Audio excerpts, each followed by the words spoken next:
बोलो जयकारा बोल मेरे श्री गुरु महाराज की जय। सभी गुरुमुख प्रेमियों से सप्रेम जय सच्चिदानंद। सुबह सुबह अमृत वेले जब श्री सतगुरु के दर्शनों का सौभाग्य मिल जाए, सुबह सुबह उठकर सतगुरु का ध्यान लग जाए, सतगुरु की याद बन आए, बल्कि याद बनी रहे, रात को भी सोते हुए भी, अर्धरात्रि को जागते हुए भी, और हल्की हल्की याद नींद में भी बनी रहे कि मुझे सुबह उठना है, मुझे जाना है, मुझे पहुंचना है, मुझे श्री मंदिर जी में श्री आरती पर पहुंचना है। वहाँ श्री गुरु महाराज जी श्री कार में विराजमान होकर सुबह सवेरे लगभग 6-6:15 बजे कृपा फरमाते हैं कि कहीं मैं दर्शनों से वंचित न हो जाऊं। और ये याद ऐसी बनी रहती है जब गुरुमुख प्रेमी श्री गुरु महाराज जी के दर्शनों के लिए जहाँ श्री गुरु महाराज जी विराजमान होते हैं वहाँ पहुँच कर के ऐसे शुभ अवसर का लाभ प्राप्त कर रहे होते हैं, चाहे श्री आनंदपुर हो, श्री प्रयाग धाम हो, श्री संत नगर हो, श्री परम धाम हो, और भी धाम तो बहुत बना दिए हमारे श्री गुरु महाराज जी ने, इतने बना दिए कि धाम ही धाम हो गए। ऐसा लगता है कि एक दिन ऐसा आएगा कि सारी दुनिया में धाम ही धाम श्री गुरु महाराज जी बना देंगे, जहाँ गुरुमुखों का, प्रेमियों का, सेवकों का निवास होगा, जहाँ भजन कीर्तन, श्री दर्शन, सत्संग नित्य प्रति हर पल हर घड़ी होता ही रहेगा। जब श्री दरबार में गुरुमुख प्रेमी पहुँच कर के ऐसा शुभ अवसर प्राप्त कर रहे होते हैं, तब सुबह अमृत वेले जागने की भी हिम्मत आ जाती है, जागने का मन करता है, जागने के लिए पूरा मुकम्मल प्रयास करते हुए जागना पड़ता ही है, क्योंकि जागने के लिए ही श्री गुरु महाराज जी ने बुलाया है। जागना आँख खुलने वाला नहीं, बल्कि मोह की निद्रा से जागने के लिए, जगाने के लिए श्री गुरु महाराज जी ने अपने गुरुमुखों को, प्रेमियों को अपने चरणों में बुलाया होता है। ये जितनी भी प्रक्रियाएं गुरुमुख प्रेमियों के भीतर, उनके दिलो दिमाग में, मन में, हृदय में जितनी विचारधाराएं उत्पन्न होती हैं, सारी गुरु महाराज जी की प्रेरणाओं ने अंतःकरण में एक हलचल सी मचाई हुई है। सभी गुरुमुख प्रेमियों के, चाहे श्री दरबार में पहुँचे हुए हैं गुरुमुख प्रेमी, या अपने घरों में रह रहे हैं, या सत्संग आश्रमों पर रह रहे हैं, ये श्री गुरु महाराज जी रात और दिन यही कार्य कर रहे हैं, अपने गुरुमुख प्रेमियों के भीतर भक्ति के लिए एक विशेष अलख जगाने में व्यस्त हैं, हर वक्त मस्त हैं, और इसी वजह से स्वस्थ हैं।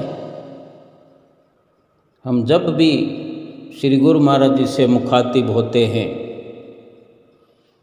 तो देखकर हमें बहुत अचंभा होता है, हैरानी होती है कि श्री गुरु महाराज जी हमारे कितना अपने सुकोमल तन पर कष्ट सहन कर रहे हैं।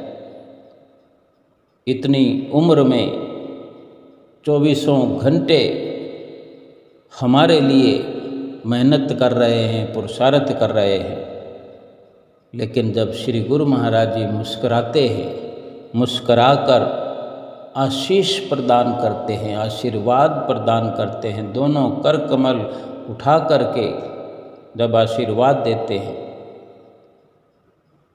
तो सारी हमारी जो कलह कल्पनाएं, विचारधाराएं, हमारी सोच सबको समाप्त कर देते हैं। ये सब श्री गुरु महाराज जी की लीला है जो कि अपरंपार है। दिन भर यहाँ श्री प्रयाग धाम में अभी इन दिनों श्री गुरु महाराज जी विराजमान हैं। कुछ दिनों से गुरुमुख प्रेमी दिन भर सतगुरु की यादों में खोए हुए, मतवाले हुए, कभी इधर तो कभी उधर आते जाते हुए नज़र आते हैं। पता नहीं चलता कि कब सुबह हुई, कब दोपहर हुई, कब शाम हुई और कब रात हो गई और फिर सुबह सवेरे अमृत वेले श्री आरती का समय हो गया। जब श्री गुरु महाराज जी के आने का समय होने लगता है तो गुरुमुख प्रेमी जल्दी जल्दी में लगे हुए होते हैं। सुबह उठकर जरूरी नहीं कि सब चाय पानी पीने की इंतज़ार करें, बल्कि बड़ी चिंता यही होती है कि श्री आरती में मैं समय से पहुंच करके अपने सतगुरु का दर्शन करूं। अब जहां सुबह उठने से पहले ही नींद में ही एक मीठा स्वप्न श्री सतगुरुदेव का सुसुप्त अवस्था में, ना नींद में होते हैं ना स्वप्न में होते हैं, लेकिन एक याद हल्की हल्की सी लगी रहती है। क्योंकि जो जागने की चिंता है कि जागना है, वो भरपूर गाढ़ निद्रा नहीं आने देती। चिंता संसार के लोग संसार के धन माल की करते हैं, संसार के रुतबे की करते हैं, संसार के काम धंधों की करते हैं कि सुबह उठकर ये करना है, सुबह उठकर उनसे मुकाबला करना है, उनसे मुकाबला करना है, उससे आगे निकलना है। तो ये संसारिक खिचड़ी उनके दिमाग में पकती रहती है, जिस वजह से वो भरपूर नींद नहीं ले पाते। और एक गुरुमुख प्रेमी जो है अपने सतगुरु की याद में, अपने सतगुरु के ध्यान में, उनके दर्शनों की खुशी में, उनके दर्शनों को करने के खातिर इस प्रकार अगर कुछ चिंतातुर अवस्था में, चिंतन में रहे तो ये तो बड़े भागों की निशानी है। ये भाग्यशाली अपने आप को समझने की, भाग्यशाली बनाने की एक कवायद है जो गुरुमुख प्रेमी ये शुभ अवसर प्राप्त कर रहा है और अपने आप को भाग्यशाली बना रहा है। वास्तव में हम चाहे स्वयं समझ ना पाए हों आज तक, क्योंकि इतनी फुर्सत भी कहाँ है समझने की, समय ही नहीं मिलता। श्री सतगुरु के ध्यान से, उनकी यादों से, उनके सत्संग के समागमों से फुर्सत मिले तो कुछ जानने की कोशिश करें। और ज़रूरत क्या है, जब सतगुरु की मौज होगी वे स्वयं ही हमें जना देंगे और हम जान लेंगे। लेकिन अभी केवल इतना ही काफ़ी है जानना कि हमें सुबह उठना है और अपने सतगुरु के, अपने श्री परमहंसों के दर्शन करने हैं। आज भी सुबह सवेरे श्री गुरु महाराज जी श्रीकार में विराजमान होकर जब अंदर से बाहर कृपा करने लगे तो गुरुमुख प्रेमी वहाँ इंतज़ार करते हुए हाथ जोड़कर खड़े हुए कि श्रीकार में सर्वप्रथम दर्शन करने हैं और फिर श्रीकार के पीछे भागकर श्री मंदिर जी में पहुंचना है। अभी बहुत कम भीड़ है। शुभ अवतरण दिवस जन्मदिन हुजूर गुरु महाराज जी छठी पातशाही जी का आने वाला है 15 अगस्त को।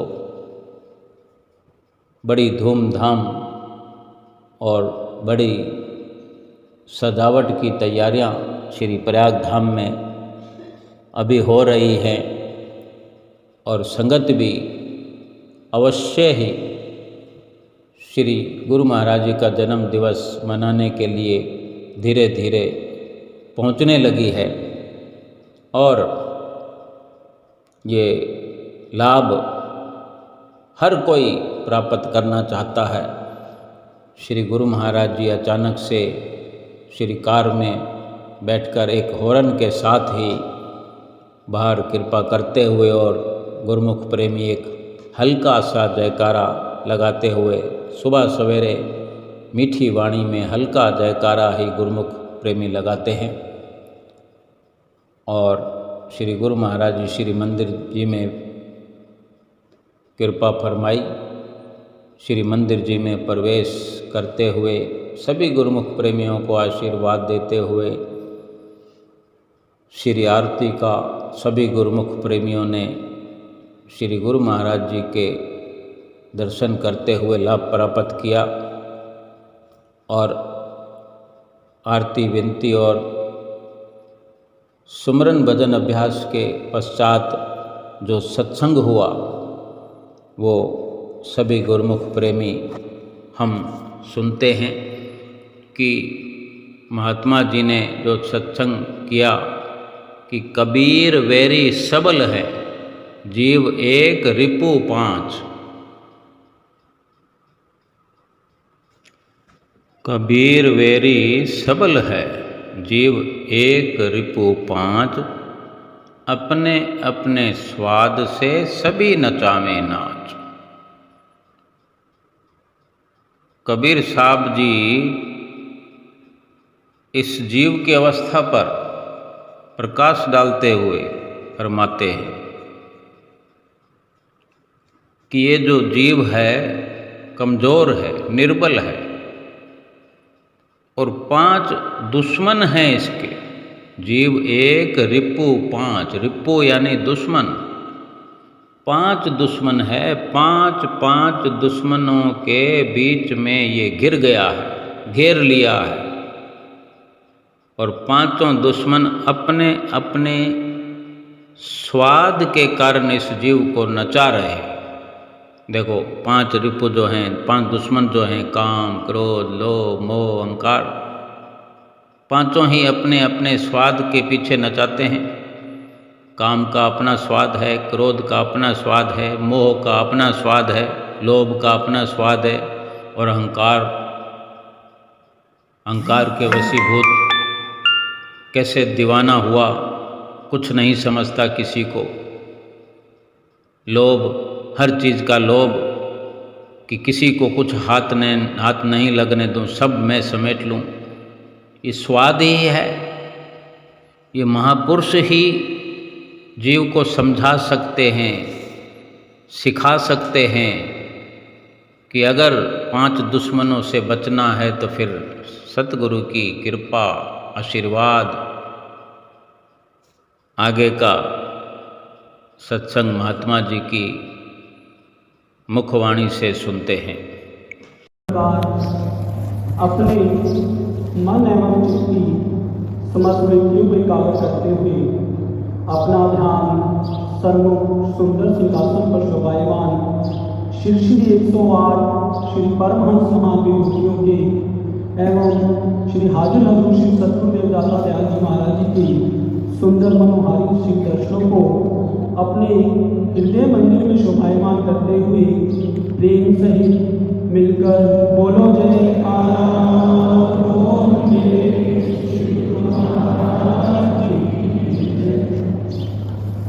सौभाग्यशाली गुरुओं को जीव इस संसार में रहते हुए मन में माया के धोखे में आकर केवल दुनिया के भोग ऐश्वर्य के पदार्थ मिथ्या पदार्थों को ही एकत्र करने में लगा रहता है।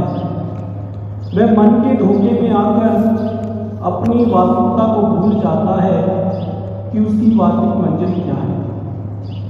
संत कबीरदास जी भी अपनी वाणी में वर्णन करते हैं, कबीर वैरी सबल है जीव एक रिपुपात, अपने अपने स्वाद से सभी नचावेगा। संत कबीरदास जी अपनी वाणी में वर्णन कर रहे हैं कि यह जीव निर्बल है और मन शत्रु और बलवान है और उसके काम क्रोध लोभ मोह अहंकार 5 साथी हैं जो मन के साथ मिलकर जीव को भरमाते हैं, उसे नाच नचाते हैं, वह उसको अपने वश में कर लेते हैं। इनकी रस और विषय इंद्रियों की में फंसकर मनुष्य अपनी मंजिल से भटक जाता है।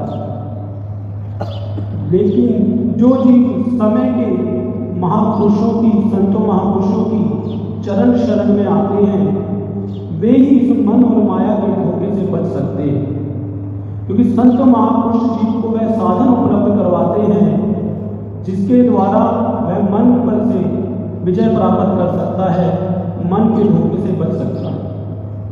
जिस प्रकार हम अपने प्रति देखते हैं किस प्रकार हमारे श्री हजूर सतगुरुदेव दाता दयाल महाराज जी अपने पावन वचनों से अपने तन से पर अनेकों कष्ट उठाकर नित्य प्रति हमें अपनी मंजिल की ओर अग्रसर करने के लिए प्रयत्नशील रहते हैं, अपने तन पर अनेकों कष्ट उठाते हैं कि हम अपने मन को सतगुरुदेव महाराज के चरणों में लगा करके अपनी मंजिल की ओर अग्रसर हो सके। इस संबंध में एक छोटी सी कहानी है।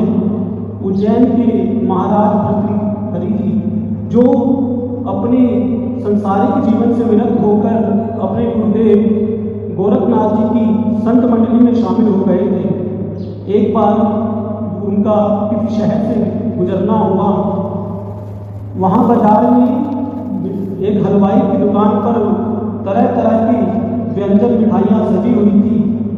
उनको देख करके उनका मन मचल उठा कि इन मिठाइयों को खाने के लिए मचलने लगा।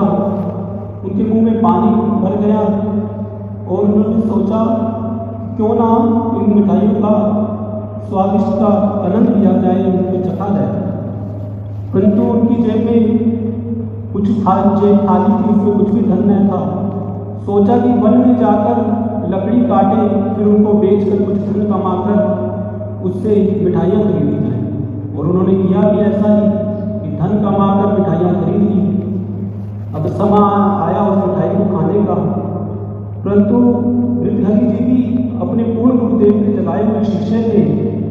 अपने मन को मचलता हुआ देखकर उन्होंने मन से कहा कि क्यों तू इतना मचल रहा है, अब मिठाई मिल गई है तो इसे खा ले, परंतु इस बाजार में इस मिठाई को खाना मुझे शोभा नहीं देता। इस जंगल में एकांत स्थान पर जाकर इसे खा ले। एक एकांत जगह पर पहुंच गए, फिर मन मचल था तो फिर उन्होंने कहा कि बिना स्नान के कोई कुछ खाता है। फिर नदी किनारे गए, स्नान किया, नित्य कर्म किए। फिर अपने बाएं हाथ में मिठाई की टोकरी को लेकर दाहिने हाथ से टुकड़ा उठाकर अपने हाथ में रखा तो मन को लगा कि अब निश्चय मुझे मिठाई मिल जाएगी। लेकिन महाराज ने कौतुक किया कि उस मिठाई के टुकड़े को नदी में फेंक दिया। फिर दूसरे टुकड़े को उठाकर मन से कहा कि क्षण भर के स्वाद के लिए तूने मुझसे क्या क्या नहीं करवाया। तूने मुझे लकड़ियाँ चुनवाई, फिर बिकवाई, फिर उससे धन से तूने मिठाई भी खरीदवाई। तेरे देखते देखते मैंने कितना बड़ा राज्य साम्राज्य छोड़कर यह पदवी को प्राप्त किया है, लेकिन तूने मिठाई के प्रलोभन में आकर मुझसे क्या क्या करवा दिया। लेकिन तुझे यह भी ज्ञान होना चाहिए कि मैं पूर्ण गुरुदेव का शिष्य हूँ, मैं तेरे प्रलोभन में नहीं आने वाला। तो उन्होंने एक एक मिठाई के टुकड़े को उठाकर उसे मन को तरसा तरसा कर नदी में फेंक दिया। देखते हैं कि पूर्ण महापुरुषों की जिसको शरण जाती है वे अपने मन पर काबू पा लेते हैं, उनको वह साधन मिल जाता है, उन्हें वह प्रेरणा नित्य प्रति संतों महापुरुषों की वाणियों से मिलती रहती है। तो संतों ने फरमाया भी है, वैरी तेरा ओ नहीं वैरी तेरा मन, जो इस मन पर वश करे पाए निर्वाण को, कि वही निर्वाण पद को प्राप्त कर सकता है जो इस मन पर विजय प्राप्त कर सकता है। क्योंकि जीव का इस संसार में और कोई शत्रु नहीं है, जीव का मन ही उसका असली शत्रु है जो उसे संसार की ओर भटकाता है। तो हम जीव कितने सौभाग्यशाली हैं कि हमें इस समय के परिपूर्ण महापुरुषों की चरण शरण प्राप्त हुई है, उनकी पावन सत्संग धारा में बैठने का अवसर प्राप्त हुआ है, जिसमें हमें श्री सद्गुरुदेव दाता दयाल जी महाराज जी ने ये भक्ति के उच्चतम साधन उपलब्ध करवाए हैं। श्री आरती, पूजा, सेवा, सत्संग, सुमिरन और ध्यान, जिनका यदि हम दृढ़ता से पालन करते हैं तो हम अपने मन के धोखे से बच सकते हैं और अपनी वास्तविक मंजिल की ओर बढ़ सकते हैं। जो हमारी वास्तविक मंजिल है, इस आत्मा को उस परम पिता परमात्मा से एकाकार करना, श्री सद्गुरुदेव महाराज जी के चरणों में अपनी स्मृति को लीन करना। तो यह हम तभी प्राप्त कर सकते हैं जब हम इन साधनों की दृढ़ता से पालन करते हुए, और जो हमारे श्री हजूर सद्गुरुदेव दाता दयाल जी महाराज जी हमें अपने पावन वचनों में हमेशा सजग करते हैं कि प्रत्येक गुरुमुख के लिए 2 घंटे भजन करना अति। सभी ने श्री गुरु महाराज जी की हजूरी में जो सुबह सवेरे अमृत वेले सत्संग हुआ, थोड़ी देर का ही सही, लेकिन जब सत्संग हो रहा होता है, सभी का ध्यान जो है, सभी का चित्त जाने कहाँ खोया होता है। ये स्वयं हम नहीं समझ पाते कि हम कहाँ बैठे हैं, क्या चल रहा है। सुबह सवेरे ही जब कुछ और करने से पहले, अपने संभलने से पहले ही श्री सतगुरु का दर्शन, श्री परमहंसों की महिमा का गायन, श्री आरती, पूजा, श्री दर्शन, सत्संग और सुमरन, ध्यान, ये सुबह सुबह ही अगर गुरुमुख प्रेमी के भीतर हृदय में डेरा डालें,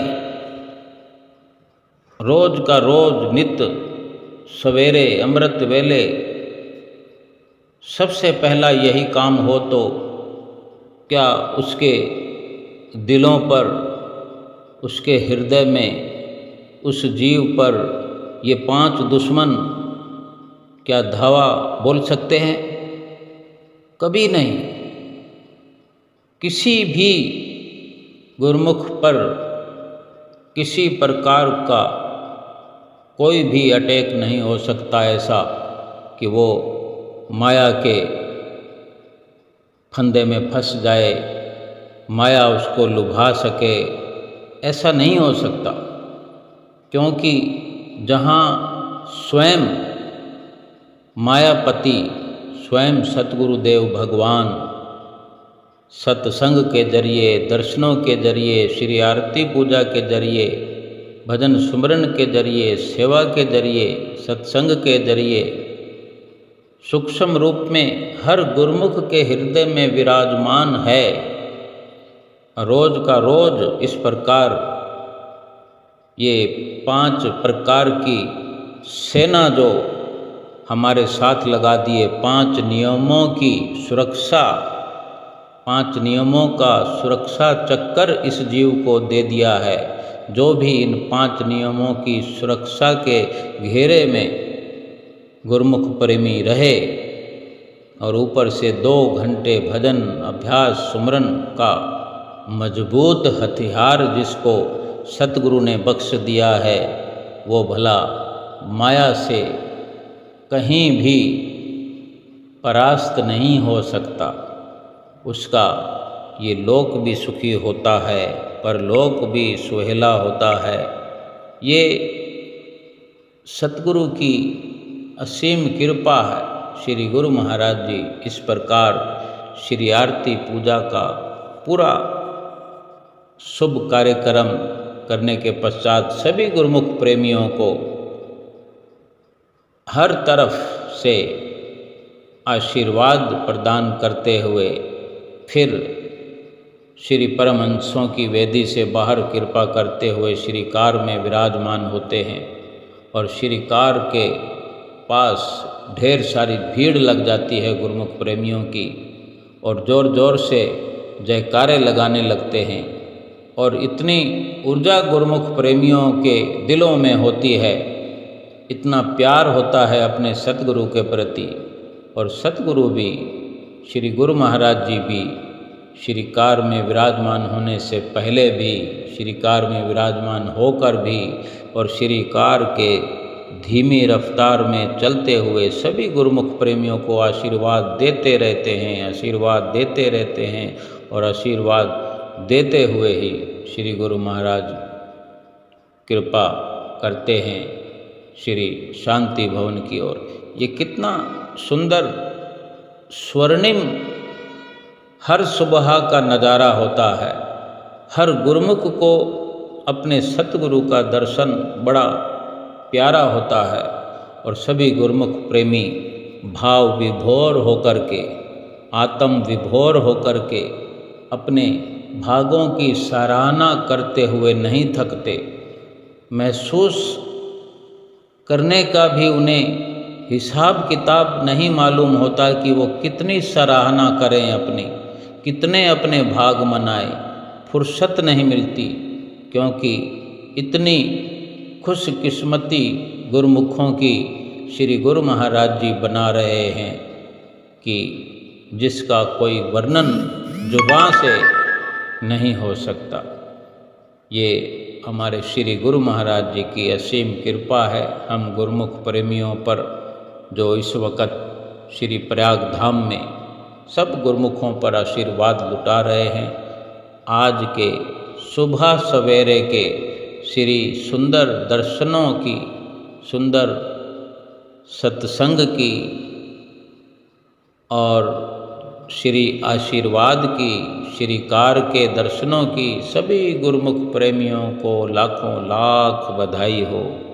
बोलो जयकारा बोल मेरे श्री गुरु महाराज की जय।